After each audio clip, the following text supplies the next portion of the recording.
Hi guys, welcome back to video. आज के हम लोग वीडियो में देखने वाले हैं जो एमएससी के जो एप्लीकेशन फॉर्म 2024 के लिए जो खुला है उसके लिए आज 2081-82 बोला जाए सेशन के लिए उसके लिए तो इसमें क्या क्या था और क्या क्या मेजर हाइलाइट्स आपको कंसीडर करने वाले हैं। सबसे पहले डेडलाइन की बात करते हैं तो डेडलाइन जो है 18 गते 2081 तक है 5 बजे तक, जिसमें आप करने का मतलब 4,000 रुपया देकर as a Nepali candidate apply कर सकते हैं और साथ जितने भी नेपाली स्टूडेंट होते हैं उन लोग का एग्ज़ाम देना पड़ता है। तो एज ए नेपाली स्टूडेंट्स आप 4,000 रुपया देकर 18 गते तक 5 बजे तक शाम तक आप अप्लाई कर सकते हैं। तो ज़्यादा दिन नहीं रहा, आज 15 गते है तो 18 गते आने की ज़्यादा समय नहीं है।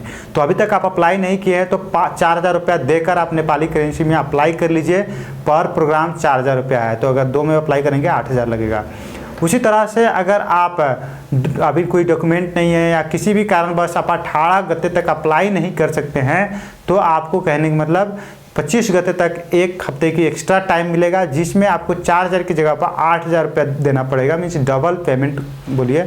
और 18 गते से लेकर 25 गते तक आप अप्लाई कर सकते हैं 8,000 रुपया देकर 5 बजे शाम तक, और ये भी नेपाली बच्चे के लिए। इसी में इंडियन स्टूडेंट्स के लिए 2 कैटेगरी होता है, एक करने मतलब कि यहाँ के जो एग्ज़ाम देते हैं वो, और एक करने मतलब कि डायरेक्ट नीट के स्कोर पर अप्लाई करते हैं वो, या किसी भी फॉरेन स्टूडेंट्स के लिए जो यहाँ के एग्ज़ाम देते हैं उनके लिए, या आप जो डायरेक्ट वो अपने कंट्री के एग्जामिनेशन सिस्टम पर अप्लाई करते हैं उनके लिए। तो उन लोग के लिए भी यही 18 गते तक है सिंगल पेमेंट में। तो जो फॉरेन कैटेगरी में या इंडियन बच्चे थे उन लोग का 18 गते तक या जुलाई 2 तारीख तक वो 8,000 रुपया देकर, नेपाली 8,000 रुपया देकर, इंडियन 5,000 रुपया देकर अपना एप्लीकेशन फॉर्म फिलअप कर सकते हैं यहाँ तक 5 बजे तक, जुलाई 2 के 5 बजे तक। और फिर कहने का मतलब कि वो अपना एप्लीकेशन फॉर्म एक हफ्ता एक्स्ट्रा उन लोग को भी है 18 गते से लेकर 25 गते तक, या बोला जाए जुलाई 2 से लेकर जुलाई 9 तक, जहां पर उन लोग को भी 5,000 इंडियन की जगह पर 10,000 रुपये इंडियन लगेगा, या 8,000 नेपाली की जगह पर 16,000 रुपया नेपाली लगेगा, मीन्स डबल पेमेंट में उन लोग का भी एप्लीकेशन होगा। तो ये चीज़ रही डेडलाइन। अब दूसरा आते हैं मेजर इंपॉर्टेंस बात में कि इस बार क्या है, इक्विवेलेंस सर्टिफिकेट और मार्कशीट अलग जगह दो सेक्शन था। अगर आप फॉरेन बोर्ड सेलेक्ट करते हैं तो इक्विवेलेंस मांगना शुरू करेगा एक साइड में। तो अगर आप अलग अलग आप पीडीएफ नहीं अपलोड कर पा रहे हैं, एक ही साथ मर्ज कर आप मार्कशीट और इक्विवेलेंस सर्टिफिकेट, तो आप मार्कशीट अलग अपलोड कर सकते हैं, इक्विवेलेंस सर्टिफिकेट अलग अपलोड कर सकते हैं।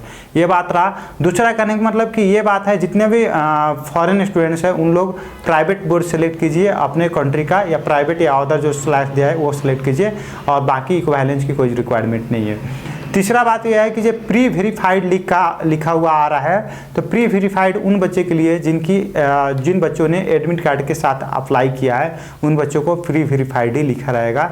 जब उन लोग का रिजल्ट आएगा और उसमें पास रहेंगे, या कहने मतलब कि उन लोग का रिजल्ट पब्लिश होगा, तो ये मानिए प्री वेरीफाइड से उनका एडमिट कार्ड आ जाएगा, कोई दिक्कत नहीं है। जिन बच्चे लास्ट ईयर अप्लाई किए थे वो लोग अपने पुराने यूजर नेम एंड पासवर्ड से आप अप्लाई कर सकते हैं, और उसमें भी जो चेंजेस करना होगा वो कर सकते हैं। ये एक मेडिकल एजुकेशन की तरफ से जो सुविधाएं आए हैं, जिसकी वजह से बहुत सारी इंक्वायरी और बहुत सारे बच्चे को भाग दौड़ करना नहीं पड़ रहा है। इसके हिसाब से बच्चे के लिए बहुत सुविधाएं हो गया है, और बच्चे इजीली अपना form with in a minute या विथ इन 5 मिनट में अपना फॉर्म फिलअप कर ले रहे हैं, क्योंकि उसमें कुछ करना नहीं है, पेमेंट अपडेट करना है और अपना इन्फॉर्मेशन देखना है। अगर कुछ चीज़ें अपडेट करना था तो अपडेट कर फाइनली सबमिट कर देना है। ये सारी चीज़ रही। लेकिन ये चीज़ें मेडिकल एजुकेशन की तरफ से जो आया बहुत ही सुविधाजनक था, और सारे बच्चे ने पसंद किया और अप्रिशिएट भी किया। मैं भी अपने तरफ से अप्रिशिएट कर रहा हूँ।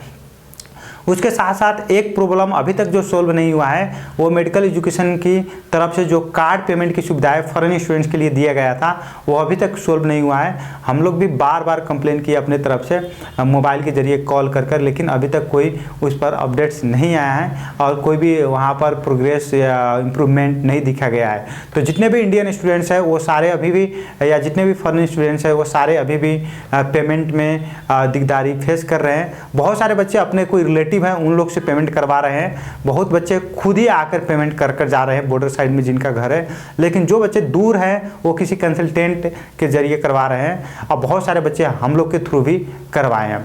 तो अगर आप भी पेमेंट की फेलियर में समस्या समाधान कर रहे हैं तो मैं कहूँगा मेडिकल एजुकेशन की जो वेबसाइट पर ईमेल एड्रेस है और नंबर है उस पर ईमेल एड्रेस पर ईमेल कीजिए और एक बार कॉल भी कीजिए। और फिर भी आपकी समस्या समाधान नहीं होती है और पेमेंट का ऑप्शन नहीं आता है तो लास्ट ऑप्शन में आप हमें भी कंसिडर कर सकते हैं, हम भी आपका पेमेंट करवाने की यहाँ से सारे बंदोबस्त कर सकता हूँ, कोई दिक्कत नहीं, ठीक है। और बात आते हैं फिर करेंगे मतलब कि नेक्स्ट में कि जितने भी बच्चे नीट स्कोर पर डायरेक्ट नीट स्कोर पर अप्लाई करने चाह रहे थे उन लोग के लिए डेडलाइन 5,000 रुपये इंडियन देकर या 8,000 रुपये नेपाली देकर जुलाई 24 तक है। तो जो नीट पर अप्लाई करना चाह रहे थे उन सारे बच्चे से मेरा कहने का यही है कि आप जुलाई 8 के जो कोर्ट के हियरिंग है उसके बाद ही अप्लाई करें। जुलाई 8 के देख ले कि कोर्ट का हियरिंग क्या हो रहा है, उसके बाद ही अप्लाई करें। और डबल पेमेंट में उन लोग के लिए भी एप्लीकेशन फॉर्म का टाइम जुलाई 31 तक है, वहाँ तक आप अप्लाई कर सकते हैं। 8,000 नेपाली की जगह 16,000 लगेगा या 5,000 इंडियन की जगह 10,000 रुपये आपको लगेगा। ये सारी चीज़ आपको कंसीडर करना है और आगे बढ़ना है। और जो भी बच्चे नेपाल के एग्जाम में अपेयर होना चाह रहे हैं वो चाहे नेपाली हो या चाहे फॉरनर हो, अब यहाँ पर OMR शीट पब्लिश हो गई है। OMR शीट देखकर उसको अच्छा से समझे और कोशिश करें OMR शीट से प्रैक्टिस करने के लिए। See you next video, take care, have a good day. और फिर से मैं बताना चाहूँगा कि जो लास्ट डेडलाइन है वो कन्फर्म की जुलाई 2 तक है यहाँ पर जो एग्ज़ाम बेसिस पर है, और जुलाई 9 तक है। डबल पेमेंट में मीन्स 5,000 की जगह पर 10,000 और 4,000 नेपाली की जगह पर 8,000 नेपाली बच्चे के लिए जुलाई 9 तक है। तो जितने भी बच्चे अभी तक फॉर्म अप्लाई नहीं किए हैं वो बिल्कुल अप्लाई करें और आगे बढ़े। अगर कोई भी आपको क्यूरी होता है, कोई भी आपकी समस्या है और आप पूछना चाह रहे हो तो मैं सबसे पहले बोलूँगा कि मेडिकल एजुकेशन की वेबसाइट पर नंबर उपलब्ध कराया गया है, उस पर कॉल कीजिए, वहाँ पर आप समस्या का समाधान करने की कोशिश कीजिए।